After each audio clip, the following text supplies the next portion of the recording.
When it comes to criminal empires, few stories are as captivating as the meteoric rise of the king of cocaine himself, Pablo Escobar. Born to a humble Colombian farmer, Escobar defied the limitations of his modest beginnings to ascend to the pinnacle of wealth and power. By the age of 35, he had transformed from the son of a struggling farmer to one of the world's wealthiest individuals. This video is going to be all about answering this question. How many billions did Pablo Escobar amass in his pursuit of criminal glory?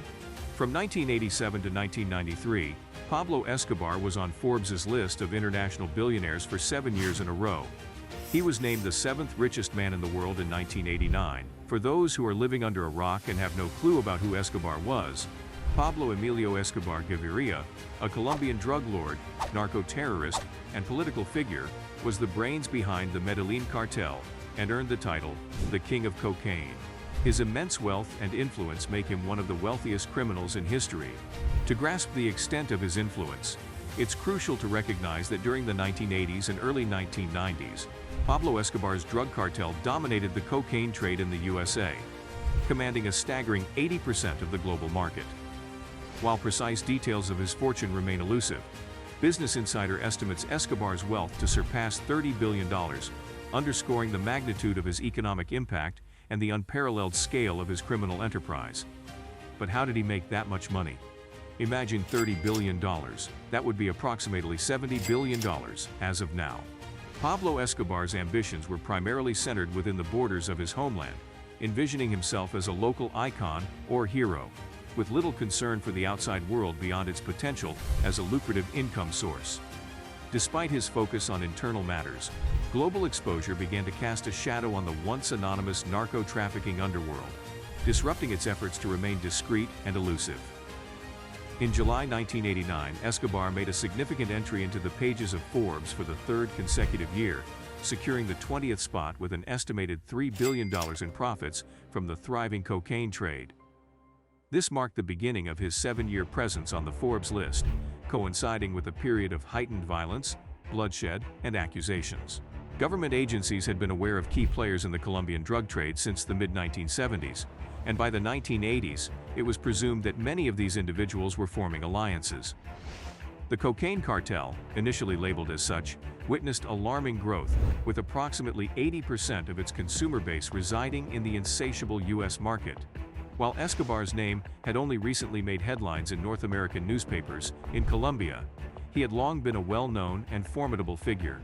As Escobar's relative anonymity began to erode, the United States issued an indictment in a slow burn, naming 11 alleged traffickers, including 4 designated leaders of the organization: Carlos Later, Gonzalo Rodriguez Gacha, Jorge Luis Ochoa Vasquez, and Pablo Escobar. The emergence of this indictment, coupled with the escalating attention from the U.S. and Colombian governments, and the growing dissent within the Cali cartel and anti-Escobar group Pepes, painted a complex picture of a drug lord facing mounting challenges. While some viewed Escobar as a Robin Hood figure due to his philanthropy in Medellin and beyond, opposition against him grew. The U.S. government, the Cali cartel, and Pepes posed formidable threats, intensifying the pressure on Escobar. Despite being just one element in a well-coordinated machine involving Andean farmers, Colombian refiners, including Escobar, Bahamas-based logistics, and U.S. distributors, Escobar became the face of the drug trade's darker aspects. May K. Beeler, a professional pilot and co-author of a memoir by convicted cartel smuggler Jack Reed, noted that many involved in the organizations associated with Escobar had never heard of the term Medellin cartel until its sensationalized use by the government and media in 1987. This heightened sensationalism, while inflaming public perception, had far-reaching political, legal, and global public relations implications. Escobar's fate seemed inevitable. He was destined to become an example, a focal point in the relentless efforts to curtail the far-reaching impact of narco-trafficking and narco-terrorism. In the mid-1980s, the financial juggernaut that was Escobar's cartel, famously known as El Patron, orchestrated a staggering windfall, reeling in an astronomical $420 million every week. This mind-boggling sum translated to a yearly revenue nearing $22 billion, a testament to the unparalleled scale of the King of Cocaine's operations. By the close of the 1980s, Escobar's empire exerted control over a staggering 80% of the global cocaine market, with an audacious daily smuggling routine, funneling approximately 15 tons of the illicit substance into the United States. Journalist Iowan Grillo sheds light on the audacious smuggling methods employed by the Medellin cartel, revealing that a significant portion of their cocaine was transported directly over the Florida coast. Grillo vividly describes the 900-mile run from the north coast of Colombia, a wide-open route where loads of cocaine were airdropped into the sea. The precious cargo would then be swiftly ushered ashore via speedboats, or even flown directly onto the Florida mainland, crashing down in the countryside. In essence, for 4 out of every 5 Americans indulging in the vice of cocaine, the powdery lines snorted were courtesy of the infamous El Patron.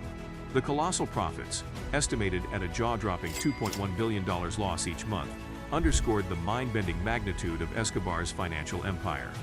However, as the king of cocaine accumulated unprecedented wealth, the challenge arose not from making money but from the logistical nightmare of laundering it swiftly enough. According to Roberto Escobar, the cartel's chief accountant and the kingpin's brother, the solution involved stashing piles of cash in Colombian farming fields, dilapidated warehouses, and within the walls of cartel members' homes. In his revealing account, The Accountant's Story, Inside the Violent World of the Medellin Cartel, Roberto discloses a staggering revelation. Pablo Escobar was earning so much that a nonchalant 10% of the money was annually written off. Whether devoured by rats in storage, damaged by water, or simply lost, the write-off amounted to approximately $2.1 billion, a symbolic sacrifice for the insurmountable riches at hand. Just imagine having that much wealth and losing it without any concern. It's a financial gravity that could launch a fleet of luxury yachts into orbit or fund the production of several Hollywood blockbuster movies. $2.1 billion is not just a number. It's a cosmic fortune that even fictional tycoons like Tony Stark or James Bond's arch-nemesis, Ernst Stavro Blofeld, would eye with envy. The excesses of Escobar's wealth extended even to the seemingly mundane, as the brothers faced the peculiar dilemma of organizing the colossal stacks of banknotes.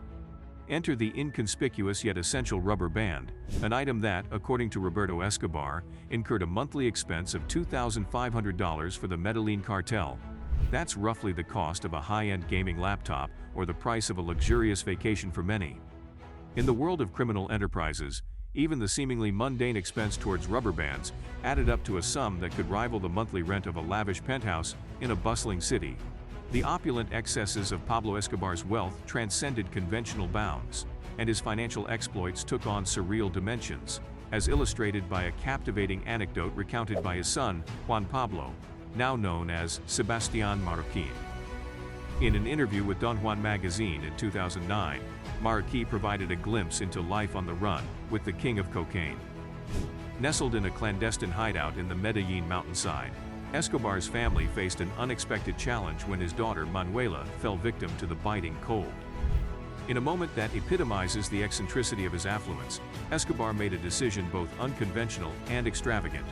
He ignited a blaze using $2 million in crisp banknotes to stave off the chill and warm his hypothermic daughter. That surpasses even the wildest imagination.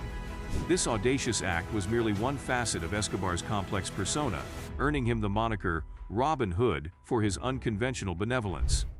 While orchestrating an empire built on the illicit drug trade, he paradoxically engaged in philanthropic endeavors, distributing cash to the poor, constructing housing for the homeless, building 70 community soccer fields, and even establishing a zoo.